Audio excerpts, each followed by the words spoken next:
Buongiorno everyone, welcome to the Burnley preview, joined by Negative Andy. We haven't seen him on the half a season ticket video. We've been doing too well, I've had a high. I know, he hasn't had too much to win to, but you probably come up around the FA Cup time, won't you? I'll be there then, yeah. I'll be there. God, but you won't be at the game. You'll be at the pictures or something, but you'll be at when I'll see like Frozen 2 or something. If you don't remember, Andy, you did a bit of a ride of a moment last year when we had Watford at home in the cup, was it? We did, yeah. And you were outside Bar Loco around the corner from St James's Park saying, I'm not going to do a load of bollocks, you'll put a shite team and we'll get beat 2-0. He was spot on that prediction. What film did you watch that day? I watched The Mule, I think, with Clint Eastwood. That'll be better. He was aged 89, by the way, now. Is he? Fucking hell, the old bastard. Yeah. How's he still alive? He's Shout out John Hall. I seen Sir John Hall before the game the other day. 86. Right. Sir John's still going. Right. Lovely bloke now. Lovely bloke. Burnley this weekend, Saturday, Turf Moor. Burnley on a bit of a terrible run, to be honest. Newcastle are flying. Yeah. They've had 3 successive defeats. Albeit against Spurs, 5-0 hammering. Sonaldo. Yeah. Harry Kane. Yeah. Got their tails up as well. City before that 4-1, and then Palace was the one they'll probably look at and think maybe we should have done better than that. But Burnley, what are they sitting 14th? Did we say 4 points off us, couple of points off safety? But we know how tight it is down there. They'll be looking at this game and thinking we need to pick up 3 points here. They will do. It's the Newcastle's a pretty stubborn team now. Actually, I mean they were stubborn at Rafa. To be fair, I think they stayed in.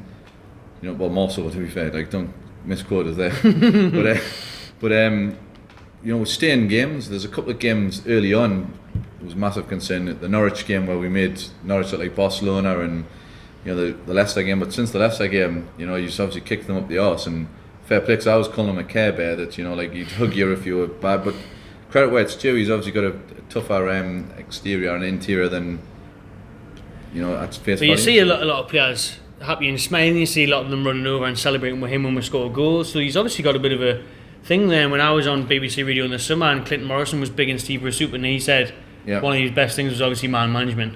Like a B-Tech Bobby Robson. Geordie from the area. The only thing Bruce has got going from though is just play like man management. He's not going to set up wonderful coaching sessions. He's not going to be tactically better than anyone else. But it's working out so far, isn't it? He's just went back to the basics. I think Rafa even tried. Back to Rafa's notes from last year. I think so. 5 at the back, wing backs. He tried 4-4-2, the same as Rafa. We got overrun, so it doesn't work. So we've got to hit teams on the break. We're not good in possession, so play to your strengths. I think that's what you got to do. I mean, in the future, are we going to see better times, better football? That's very debatable. But when he first came here, he said he was going to play expansive football, didn't he? Well, it's never going to happen at the squad we've got. But if you had St. Maximum and players like that in a better team, then he'd still be. I think if you still had St. Maximum, Perez and Rondon, you'd be fucking laughing. Yeah, I mean Rondon was a moot point, isn't it? Because we should have kept him. I think Benitez said last year that it was a no-brainer. Pay the 60 million for Rondon. But before I loaded over Rafa, because I'm sort of on the fence. But I liked him, but I know there's a lot of people are a little bit indifferent towards him. They're saying that he was overrated, but I think he did a great job under the circumstances. But the football was, I used to call him the Spanish purist, to be fair, but I'm happy if the team win, then I'm happy. But in the long run, do you want Allardyce type? That's what I mean. The win against Sheffield United, if that was Rafa, it'd be tactical masterclass. You would. And if it's Brucey, you just think, he got lucky, one little offside goal or whatever, the VAR came through. The brilliance of Dubravka. Dubravka's kept winning it a lot lately, let's be honest. But Burnley's going to have to be on that again. Burnley they are definitely an Allardyce type team. Sean Dyche. They go long. They still play shithouse for your front football. They're better than just long though. I mean, they've got some decent players as well, but fundamentally that you got Wood and they haven't got much pace. So I think you can I'd expect them to be higher up the pitch than they were against Southampton because they were scared of Redmond and Long the other day. Yeah, they don't have that pace. Burnley, so get high up the pitch, and the blessing in disguise might be Yedlin there missing for Manquillo because I think Manquillo's done brilliantly. Last couple of games. He's done well and he's taller as well. I think the back post threat that Benitez in the past few seasons dropped Yedlin against Burnley because he wanted someone a bit taller than. He wanted the aerial threat to be nullified.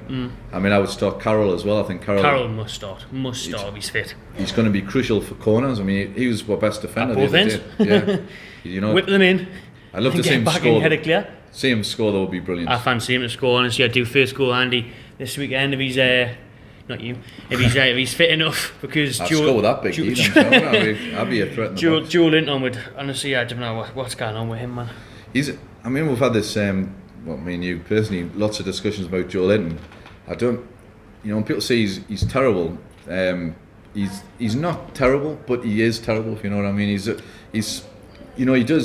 holds it up okay, he looks pretty the odd time, and does the basics okay, but at the end of the day, he's clearly not a number 9, he's not a goal scorer. Don't know what he is, but he's going to struggle to get in a team with just one up front. He's going to... I need someone, maybe in January, look to bring in someone to play up front with him. He plays in behind, because at Hoffenheim he played as a winger, so he's not doing the job that he's used to doing. We don't play to his strengths at all. And hoofing it forward to him is not... Didn't do that in Brazil, did they? No, it's a combination of being a bit unfair. Carroll obviously offers a physical presence, and he was outstanding. Like you say, we play to your strengths, go to the basics. We did that and got the win against Southampton, so I think we have to do it again against Burnley. A big miss Newcastle this weekend. Obviously this is Tuesday night, unsure if it's fully confirmed yet, but St Maximin walked off St James Park on crutches. It's looking unlikely. Bruce said he could be out for a few weeks. We haven't heard a definitive answer yet from the club. I'd be very surprised if he can travel to Burnley, never mind started, so that's going to be a huge miss in it. And what would you do in place of him?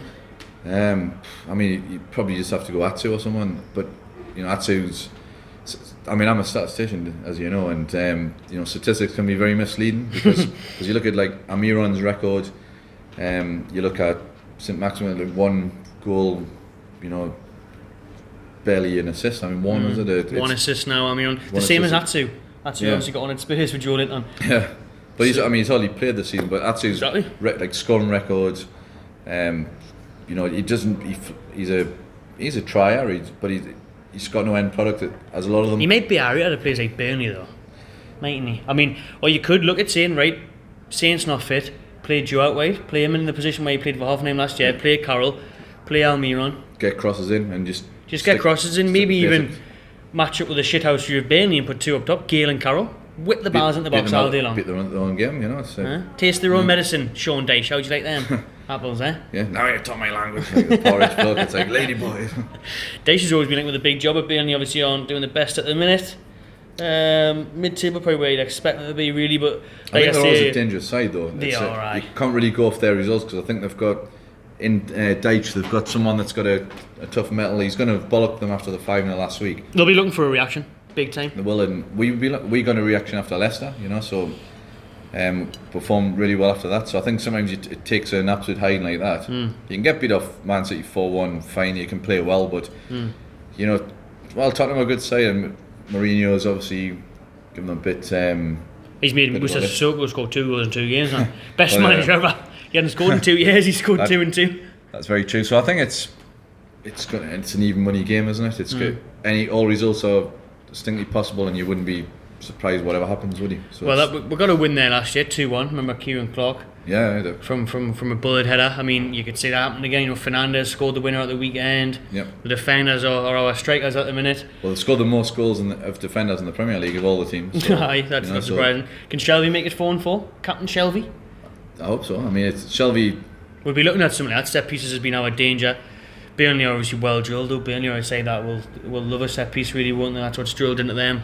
That's why you get Carroll. You've got 3 centre halves. I think obviously corners and set pieces. You load the box. I'd still like even in general, not just against Burnley, leave someone up top. Leave Almiron or somewhat, like if Yedlin plays, just leave him up top. He's like Almiron's defensive duties have went under the radar though. He's brilliant at it against Southampton now. He's tracking back, man. He's much stronger getting people off the ball now. If you have 11 people in the box, then they can just load more in the box. You leave someone like Miggy up top, they've got to leave at least a couple back. And then miss it 1-on-1. Yeah, well, yeah. But he'll score one day, man. Yeah, he said it can be even, but I agree, actually. I reckon I'm going to go for a 1-1. 1-1? Will you take 1-1? Yes. Point away from home is always a good result, especially on the back of a win against that, win against Sheffield, a draw against City. If we continue to just pick up these points, like we say we're on 22 already, we're laughing. So I'd definitely take a point. Keeps them at arm's length as well. Exactly, it keeps Burnley below. We don't want to help teams close that gap. It could happen when we're not in charge of other results, but Burnley will keep them below us. That's one more team we can add to the mix, and hopefully we steer a little bit clear. I mean, how many points do you want before Christmas? So we've got Burnley away, we've got Crystal Palace at home, which is always a tough game. It's always a stinker, the Palace game, isn't it? We've got Everton, who, you know, could be on an upsurge. Could be. Who knows? Unai Emery. Good evening. Yeah, good evening. Yeah. He's linked with a job, eh? Oh God. Bloody hell. Don't tell my friend at work. Linked with the Everton job. Yeah, and then we've got, who's it, Leicester? Ooh, I wouldn't fancy that. New Year's Day. So fucking flying them. just defend on the 18-yard box against. But at the minute, I mean, if you talk about that, take a point against Burnley, try beat Palace because you're at home. Everton, try and nick a result there. Man United on Boxing Day. Man United on Boxing Day. I would maybe fancy that. Obviously beaten this year, but they're on a turn of fortune on there. Ollie's picked up his licence again. He's Yeah, but that's against a team that's not going to defend like we do. So it's something. It. I think, you know, that it's not a. They'll be favourites, obviously, but I think every game there's something possible there. And if we try and perform in them games and play to stick to our strengths, we could. I would take 5 or 6 points in them games. So would I. 5 or 6 points would be near the 30-point mark. To be at that stage in January, the start of January, needing what 10, 12 points for the rest of the year, you'd take that, wouldn't you? I'd almost take. Yeah, you don't want to lose to any rivals. You want to. I think the main thing for me is beating Palace at home, to be honest. And then the other games at Man United, it's going to be difficult. Everton, depending on the manager, maybe Big Dunk the Funk, might be back in tune. Duncan Ferguson, he obviously got the win against Chelsea in his first game. They'll probably appoint someone by then, so we'll have to see how the other teams perform. But yeah. Well, several points would be a dream. The stats were very interesting in that Everton game.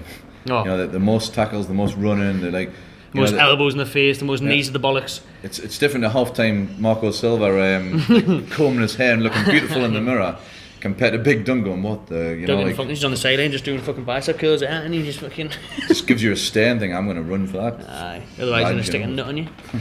1-1. What was your score prediction? I don't normally predict. I've stopped, but. Or is it not gambling, man? Lost too much money. Let's go for 2-1. Negative Andy with a positive result. Let's hopefully prevails. And that means we're going to lose for sure. Hopefully we're down there. So if you're at Burnley, make sure you pop along and see we'll be around the ground somewhere. I've never been to Turf Moor, so we'll be around the ground somewhere near the away fans' turnstiles. But news after the game, you fancy getting involved? Burnley fans for slagging Dyche off.